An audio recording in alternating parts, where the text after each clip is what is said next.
Assalamualaikum warahmatullahi wabarakatuh. Selamat siang Ibu, mohon izin memperkenalkan diri. Nama Taruna Remaja Bangga Hardin Syahram, Notar 210109, jurusan D4 Transportasi Darat, Sarjana Terapan, kelas TD2.9. Dalam video ini saya akan menjelaskan dan memaparkan tentang materi manajemen konflik dalam mata kuliah manajemen proyek yang dibawakan oleh Ibu Mahlia SPDF MTR. Pertama-tama, konflik itu terbagi dua pandangan, yaitu pandangan tradisional dan pandangan modern. Menurut pandangan tradisional, konflik dapat dihindari dan juga konflik dapat menyebabkan tujuan suatu organisasi dan proyek tidak berjalan dengan lancar ataupun dapat terbatalkan. Maka dari itu konflik harus dihilangkan. Menurut pandangan tradisional, biasanya konflik terjadi karena kesalahan manajer dalam merancang memimpin organisasi. Dikarenakan kesalahan ini, manajer sebagai pihak manajemen bertugas meminimalisir konflik. Menurut pandangan modern, konflik tidak dapat dihindari. Hal ini disebabkan banyak faktor, antara lain struktur organisasi, perbedaan tujuan, persepsi, nilai-nilai, dan sebagainya. Konflik dapat mengurangi kinerja organisasi dalam berbagai tingkatan. Jika terjadi konflik, manajer sebagai pihak manajemen bertugas mengelola konflik sehingga tercipta kinerja yang optimal untuk mencapai tujuan bersama. Jenis-jenis konflik terbagi menjadi 4, yaitu yang pertama konflik akibat faktor organisasi, yang kedua konflik akibat faktor teknis, yang ketiga konflik akibat faktor sumber daya, dan yang keempat konflik akibat faktor jadwal.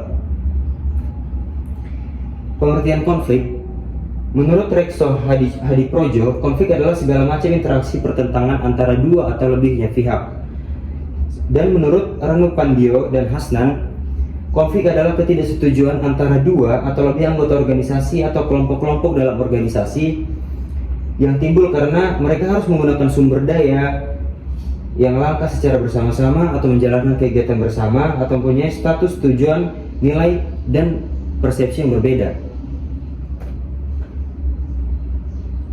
Pengertian manajemen konflik adalah suatu proses aksi dan reaksi yang diambil oleh para pelaku konflik atau pihak ketiga secara rasional dan seimbang dalam rangka pengendalian situasi dan kondisi perselisihan yang terjadi antara beberapa pihak. Manajemen konflik merupakan suatu pendekatan yang berorientasi pada proses mengarahkan dalam bentuk komunikasi dari para pelaku konflik dan pihak ketiga. Tujuannya dibuat manajemen konflik adalah yang pertama, untuk mencegah terjadinya gangguan terhadap organisasi sehingga dapat fokus kepada visi dan misi organisasi. Yang kedua, untuk meningkatkan kreativitas anggota organisasi dengan mengambil manfaat dari konflik yang terjadi. Yang ketiga, membangun rasa saling menghormati agar sesama anggota organisasi bisa menghargai dan keberagaman. Manfaatnya sendiri adalah yang pertama, evaluasi sistem, yang maksudnya adalah organisasi tidak dapat melakukan evaluasi terhadap efektivitas sistem jika tidak terjadinya konflik di dalamnya. Dengan adanya konflik, maka organisasi akan dapat melakukan identifikasi apakah sistem yang diterapkan berjalan dengan baik atau tidak. Yang kedua, mengembangkan kompetensi. Penanganan manajemen konflik yang baik akan meningkatkan dan mengembangkan kompetensi sebuah organisasi, khususnya dalam hal kompetensi non-teknis. Dengan strategi manajemen konflik yang tepat, maka kemampuan organisasi dalam menangani konflik internal akan semakin kuat. Langkah-langkah ataupun strategi manajemen konflik. Yang pertama adalah pengenalan. Kesenjangan antara keadaan yang diidentifikasi dan bagaimana keadaan yang seharusnya. Satu-satunya yang menjadi perangkap adalah kesalahan dalam mendeteksi, atau bisa disebut tidak mempedulikan masalah atau menganggap ada masalah yang padahal sebenarnya tidak ada. Yang kedua, diagnosis. Diagnosis ini adalah langkah yang paling terpenting karena metode ini telah teruji mengenai siapa, apa, mengapa, di mana, dan bagaimana berhasil dengan sempurna. Pusatkan perhatian pada masalah utama dan bukan pada masalah-masalah yang sepele. Yang ketiga, menyepakati suatu solusi. Kumpulkanlah masukan mengenai jalan keluar yang kemungkinan dari orang-orang yang terlibat di dalam konflik. Lalu saringlah penyelesaian yang tidak dapat diterapkan atau tidak praktis. Jangan sesekali menyelesaikan dengan cara yang tidak terlalu baik. Tetap cari yang terbaik. Yang keempat, pelaksanaan. Ingatlah bahwa akan selalu ada keuntungan dan kerugian. Hati-hati jangan biarkan pertimbangan ini terlalu mempengaruhi pilihan dan arah kelompok. Yang terakhir adalah evaluasi. Penyelesaian itu sendiri dapat melahirkan serangkaian masalah baru. Jika penyelesaiannya tampak tidak berhasil, kembalilah ke langkah-langkah sebelumnya untuk coba lagi. Ada beberapa tipe-tipe manajemen konflik. Yang pertama adalah avoiding. Individu atau organisasi pada umumnya cenderung menghindari konflik. Berbagai hal sensitif dan berpotensi menyebabkan konflik sebisa mungkin dihindari. Ini merupakan cara yang paling efektif menjaga lingkungan terhindar dari konflik terbuka. Yang kedua, accommodating. Ini merupakan kegiatan mengumpulkan berbagai pendapat dari banyak pihak yang terlibat di dalam konflik. Dengan mengumpulkan pendapat, maka organisasi dapat mencari jalan keluar dengan tetap mengutamakan kepentingan salah satu pihak yang berkonflik. Sayangnya, cara seperti ini masih bisa menimbulkan konflik baru dan perlu dilakukan evaluasi secara terbuka. Yang ketiga adalah compromising. Compromising ini berbeda dengan accommodating. Cara compromising cenderung memperhatikan pendapat dan kepentingan semua pihak. Kompromi merupakan cara penyelesaian konflik yang melakukan negosiasi pada pihak-pihak yang berkonflik dan mencari jalan tengah bagi kebaikan bersama. Dengan kata lain, dengan kompromi maka semua pihak yang berkonflik akan mendapatkan solusi yang memuaskan. Cara seperti ini dapat menyelesaikan konflik tanpa menimbulkan konflik yang baru. Yang keempat, competing. Competing ini adalah cara menyelesaikan konflik dengan mengarahkan pihak yang berkonflik untuk saling bersaing dan memenangkan kepentingan masing-masing. Pada akhirnya, salah satu pihak akan kalah dan mengalah atas kepentingan yang lain. Ini merupakan strategi cadangan dan dianggap kurang efektif biar satu pihak lebih kuat dari yang lain. Yang kelima adalah collaborating. Kolaborasi adalah cara menyelesaikan konflik dengan bekerja sama untuk memperoleh hasil yang memuaskan karena semua pihak bersinergi dalam menyelesaikan masalah dengan tetap memperhatikan kepentingan semua pihak. Dengan kata lain, kepentingan pihak-pihak yang berkonflik tercapai dan menghasilkan win-and-win solution. Yang keenam adalah conglomeration ataupun mixture type. Ini merupakan penyelesaian konflik dengan mengkombinasikan kelima tipe manajemen konflik yang tadi yang di atas. Tipe manajemen konflik yang satu ini membutuhkan waktu dan tenaga yang besar dalam proses penyelesaian konflik. Mungkin hanya itu yang bisa saya sampaikan dari materi manajemen konflik. Dalam video kali ini saya akan memaparkan materi tentang siklus hidup proyek. Mata kuliah manajemen proyek yang dibawakan oleh Ibu Rika Marlia SPD MMTR. Yang pertama-tama, dalam mengerjakan sebuah proyek dibutuhkan sebuah perencanaan yang matang.